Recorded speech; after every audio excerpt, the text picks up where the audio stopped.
All right, good afternoon. Thanks everyone for being here today. Really appreciate it. I was proud of our team's effort on Saturday.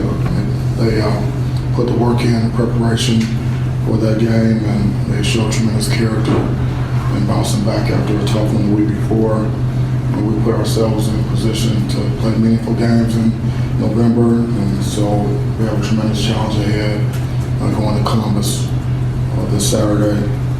Ohio State has an excellent football team. They're very well coached, and they have a lot of talent. They play hard, so we'll have to be at our best. We're going to have great preparation and great focus.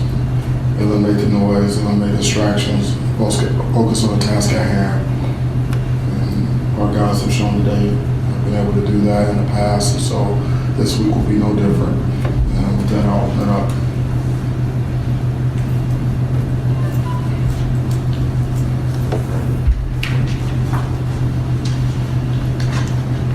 Sorry, Matt.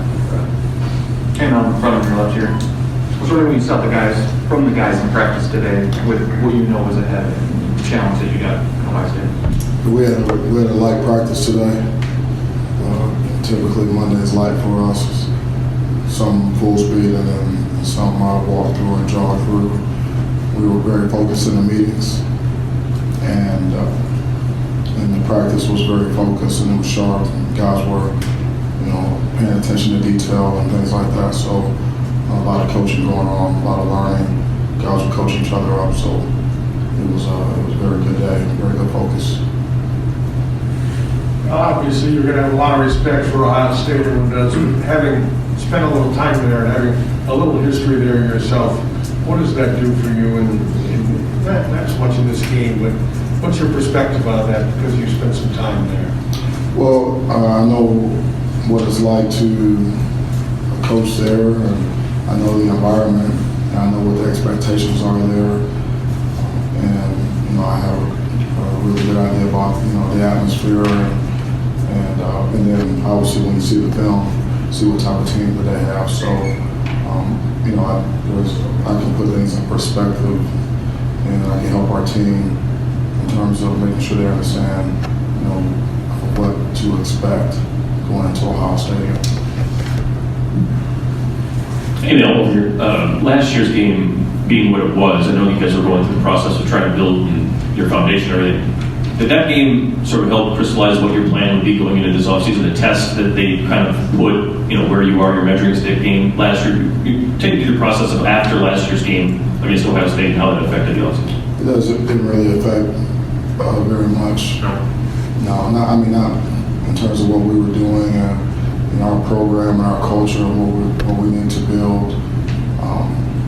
So that really wasn't a factor for us, quite frankly. You got a guy, Luke Campbell, who started in Columbus in 2017 and in 2019, which is rare to have a guy who's been in the program that long. I'm wondering, is there any value tangibly to that experience to have a guy who's been up front for you and been in those experiences in different types of games yet? Yeah, experience is always good to have guys that have been in that situation before. I think it can only help. Mel Tucker in front here again. I was wondering what you see from them as the number one offense in the nation, and especially their passing attack with Stroud and their top three guys that you combined for 2,500 yards, 25 touchdowns. A lot of good players, excellent quarterback, great skill players, a lot of explosive plays, big plays, run and pass, explosive that can score quickly. I'm wondering on the other end, for your team in particular, with their pass defense has been maybe their weakness. I guess, what have you seen from Peyton the last couple weeks in particular to kind of blend that complementary football you want on that side with what Kent has been doing?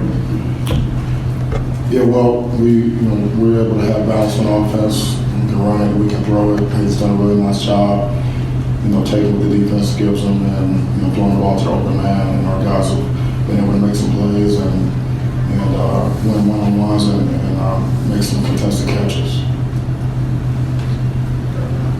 No, a couple weeks ago for the Purdue game, you made a point of letting these guys know how pretty been successful beating ranked teams and all that. Michigan State has a history of going down to Columbus and pulling off wins like this. Is that something that you bring up to these guys at all this week, that kind of opposite of what you did with Purdue, to remind them that this is something they've done before? Maybe not them, but the program. Yeah, I mean, obviously, our goal is to win every game that's on our schedule. I've said that before. There's no difference. Going into this one, I feel like we can be successful. We're going to have to do certain things. Obviously, preparation is going to be key, and that's where our focus is going to be leading up into the game.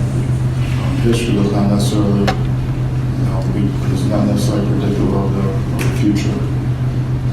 It's all about what happens on game day.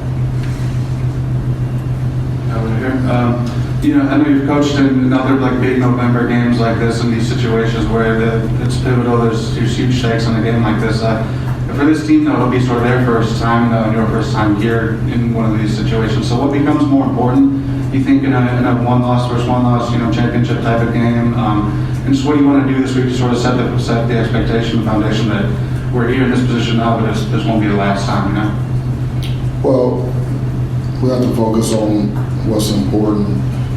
First of all, we have to block all the noise out there and make the distractions, and then focus on our preparation every day. Film study, the meetings, practice, corrections, things like that, things we do in the weight room. It's a process. What's nutrition, rest and recovery, training room, getting guys back, all the little details in every area of the program. We have to do those things at a very high level and be effectively efficient this week, leading up to the game. And then we have to do simple better. It's going to come down to blocking and tackling, taking care of the ball, taking the ball away, the basics. That's what it's going to come down to, execution in the game. And that's why our preparation has to be stellar this week.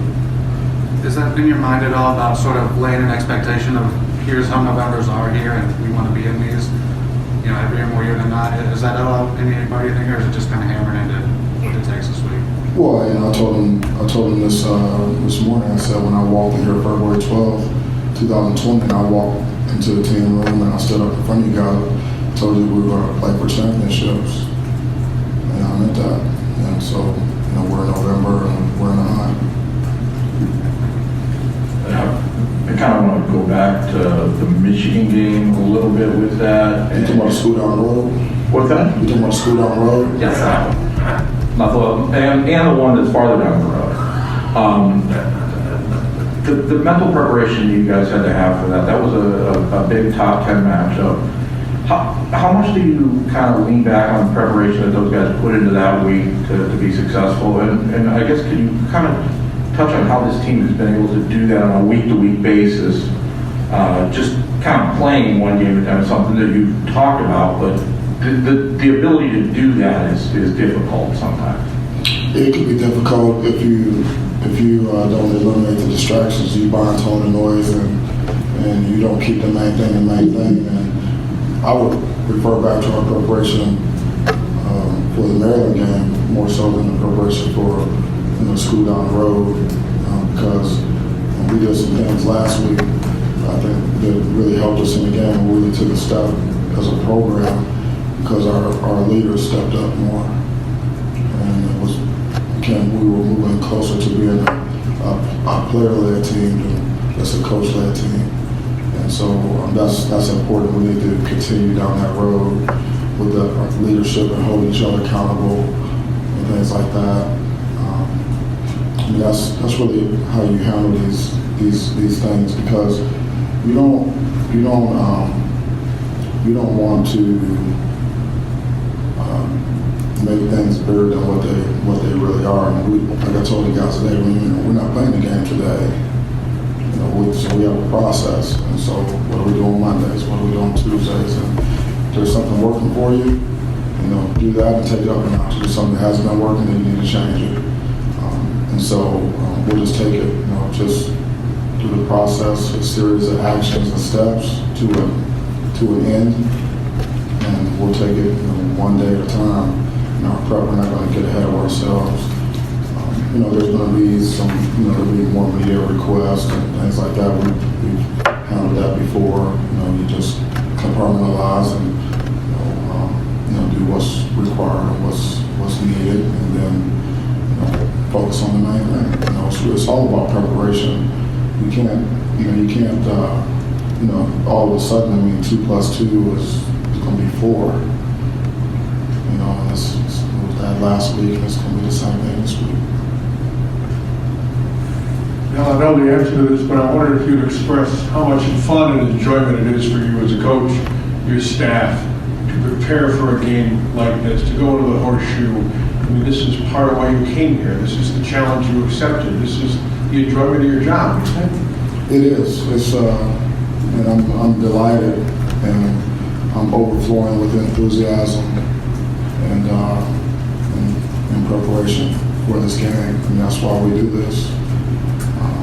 We get an opportunity to play games. We only get so many opportunities, and like I told you guys at halftime last week, on Saturday in the game, we got seniors, we got guys been here 4, 5, 6 years. So you only have so many opportunities, and to play in big games, that's what you want. You want to be able to play in big games. You want to be able to coach in big games. This is, like I told them this morning, man, this is not a rec ball. This is, we're playing for something, and it's, and we're going to treat it as such. So it's not, we don't have time for, softness, entitlement, the poor me's or any of that type of stuff. It's November, we're coming down the stretch. The most important game is the next game. We're on the road. It's a great football team, and so we need to be at our best.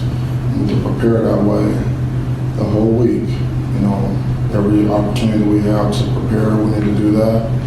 So it's, sometimes in the evening, guys are going to come back on their own and get extra work in, like we did last week. And we have to dig deeper into the details, the sense of urgency, all those things. And, everything matters. And at the top, when you're one of the best compete, success is measured in inches. So, it's just very, very, everything matters. And you have to tighten the screws. You can't have loose ends. You can't let things go. Because at the end of the day, it doesn't catch up to you until it catches up to you. So we need to do everything we can leading up to the game to give ourselves the best chance to play at a winning level in the game. So that's what it's all about. And yes, I have coached in some very meaningful games, in November and beyond. And that's the formula. That's what it takes for like big games down the stretch. You're playing for championships. You can't make mistakes. You have to play clean football. You don't give them anything. Technique and fundamentals have to be on point. The extreme effort. You have to have grit and determination. You got to prepare during the week for a 15-round fight. And scary money doesn't win. You have to play to win. Okay? And then you have to have competitive greatness. Be at your best when your best is needed. The good players need to play good. Mel, to Nick's question before, and you mentioned that it wasn't really something that was the driving force in the decisions in the offseason. You did say after that game, I remember, to compete to play, compete to stay. And I'm wondering, did you notice a reaction from your team and sort of a wake up? Or did you notice any sort of response from them after that game and after you had publicly sort of said that? No, I've been saying that for a long time. I say that every day in the National Football League. Compete to play, compete to stay. Save your money and pay your taxes. I'm just saying, come lock you up. That's what it comes down to. And I didn't really see anything differently after that game. Everything's an evaluation. You get an opportunity to see, how you know, throughout the season, you know, who can get it done and who can't, you know, who's in, who's not. And then, I mean, if you're not going to compete, if you're not a competitor, you're not going to compete, you're not going to give extreme effort, you're not going to, you know, I don't know how you can play football here. When you can't even be here, can't be in the building. I don't want to see you. I don't want to see your face. So, you know, I mean, that's what we have. And everybody that's here right now, competitors, are going to go out there and going to play hard. You know, and that's who we are. It's not pretty, and we don't have a pretty football team. It's meat and potatoes. It's rugged. We're going to play hard. We're going to play physical. You know, we need to eliminate penalties. And we need to take care of football. We need to get more takeaways. You know, we need to be physical. We need to be stout in the trenches, things like that. And, you know, we need to play. Everybody's got to play at a high level. We got to play complimentary football. You know, but I mean, if you're asking, is the measuring stick Ohio State? I mean, you know, the measuring stick is the standard that I have for the team. You know, what my expectations are. And then I communicate that to the staff, and then it's to the players. It don't have anything to do with Ohio State or anybody else. Coach, back here, you talk about focusing on preparing for a game like this. Was there anything that you saw from your leadership group preparing for Maryland coming off of that loss to Purdue that maybe you like and want to see a little bit more of this week and throughout the rest of the season? Yeah, I just saw guys stepping up more in terms of helping their teammates out in meetings and in practice. You know, telling guys you did a good job, or that's what we're looking for. You know, that's it. Or maybe coaching a guy out on how to do something better, or just outright confronting a guy and demanding that he do it right or give more effort. And that's things that leaders do and player-led teams do. We do that as coaches all the time, and that's what we do. You know, we're always evaluating, coaching, teach, motivate, inspire, things like that, corrections. You know, watching film with guys, showing tendencies. I mean, that's all we do. If it's just the coaches all the time doing that, and it's not that the players aren't doing it themselves, then, you know, you have a coach-led team pretty much, and you can only go so far with a team like that. Well, we saw what Harvey did last week. With everybody banged up around the country, is this the ultimate next man up game? Would you expect somebody to get a chance to do something they haven't done before, or would you think that if a guy can possibly function, he's going to do what he can to get out there and play? I told him today, if you can go, give us what you got. If you can't go, you can't go. And then it's next man up. And so whatever your role is, it's going to be significant. And, you know, I told him today, I said, listen, even if you travel to the game, you got to have even if you know you're not going to go in the game unless a grenade goes off, you still got to have a positive influence on someone playing in the game. You know, you got some type of clear and defined role, you know, to help someone at your position, to help the team, help coach somebody up. I mean, you're there for a reason. We're not just taking extra dudes, you know, down there, whether it's staff or players or anything like that. I mean, this last game, we try to dress guys, you know, for the game because you want to reward guys for like practicing and giving us a look and things like that. And at home, you can pretty much dress as many guys you can fit down there. And I don't like having all the extra guys down there, you know. But we, you know, we try to reward guys, and we're out there doing a TV timeout. I look back, we got guys on the bench sitting down like they're cold, like sitting there, and I'm like, man, them guys, I said, write your names down. Man, if you're not up, like, then you need to get out of here. Go sit in the locker room, or go sit up in the stands, or go to the deep end or something like that. But you need to have a positive effect on what we're doing out here. You know, so, you know, everybody's got a role. Everybody's got a role. Yeah, I mean, I don't know if anybody cares, if that's interesting or whatever, but that's what it is. Well, I know coaches tend to take, you know, a little something from each place that they've been at. How did your time at Ohio State with Jim Tressel kind of shape how you run your program here at Michigan State? Yeah, well, Coach Truss is a special man, He's a special coach. He's a Cleveland guy like me. I'm from the east side. He's from the west side of Cleveland. He's a championship coach. I mean, his dad was won national championship Division III at BW. He had 4 national championships at Youngstown State before we got one at Ohio State in 2002 with him. And he always talked about being a servant leader. You know, he said that, hey, we're here to serve the university community, you know, the state, and promote the game of football and be a resource for everyone that we come in contact with. So it was really just having a servant heart and being helpful and being a resource to people. And I learned a lot from Coach Trussell in terms of, you know, everything. Just like I learned a lot from Coach Saban, just like I learned a lot from Romeo Cornell. But his servant leadership, I mean, it wasn't just talk. I mean, he lived it every single day. I mean, he was a great role model for that. And he was a hard guy to keep up with in terms of that, because he was doing everything for everyone, every day. Best that he could was players, coaches, anyone. I mean, I remember going in there, his car would be the first guy that went there, and I'd go in there, and the coach's locker room was across the hall from his office and his door.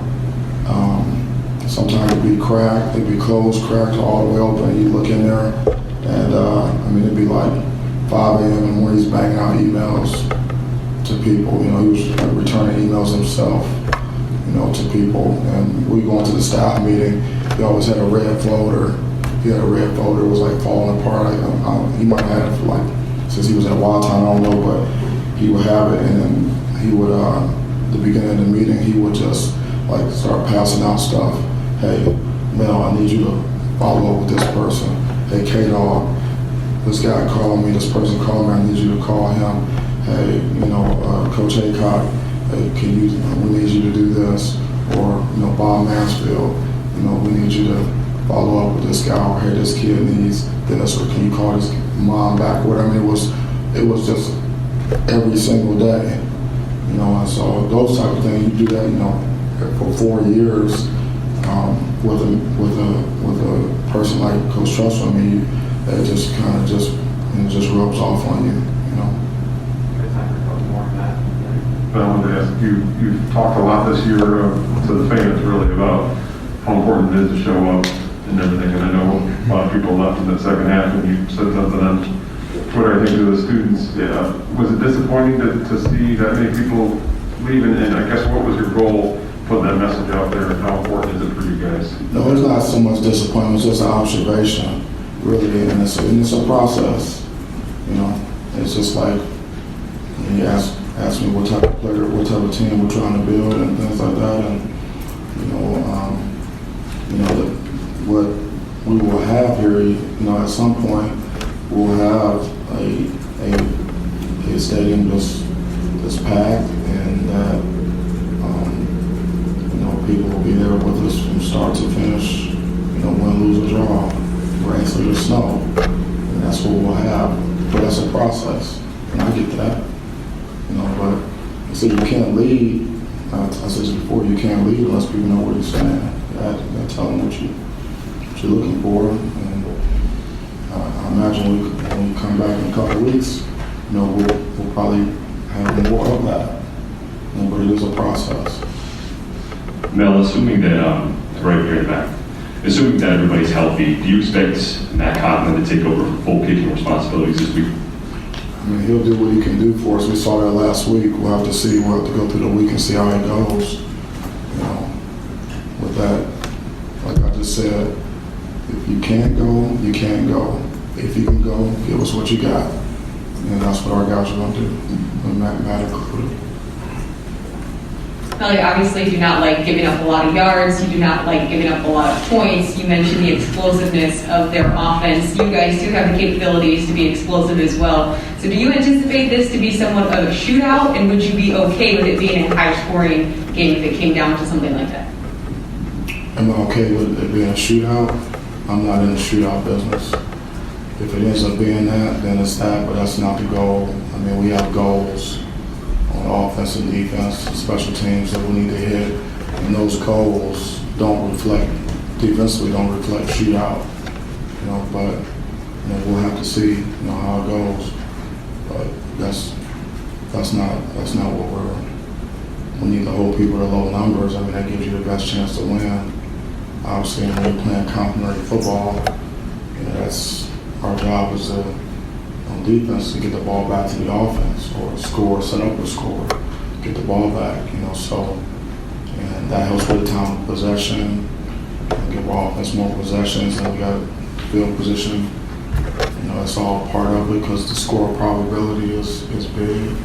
Where we start the drives and things like that, and then on offense, we need to have a lot of first downs and move the chains and convert, and be efficient, keep our defense off the field and score points. On special teams, we need to have some momentum plays and win the battle of field position, and set the tone with physicality. So I mean, it's offense, defense, special teams working together. But a shootout, to me, like when I hear something like that, it makes me want to vomit. That sounds like a defensive coach. Two quick little things. With Barrow's suspension, did you have clarity? Will he be able to play first half? Did that last week count with the targeting call from Purdue? Was he able to play right away when he does come back? Yeah, I mean, we did what we had to do in terms of following the rules. Like when you get ejected for targeting or whatever, and you have to miss the first half, we complied with all that, and then we got guys ready to go. Even like you saw some guys out there, like Harmon was out there. He was a next man up type guy. We're going to continue to develop him. So yeah. And that was my next question. Harmon obviously got in after Maverick got ejected.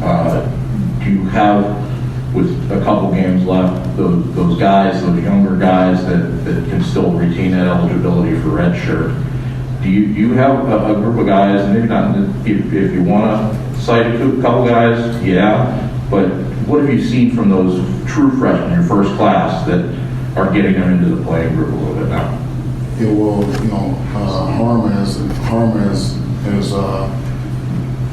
closest to being able to go in there and do what we need him to do, and that's why we've been giving him reps, and he's been progressing, and actually we have a lot of confidence to put him in the game.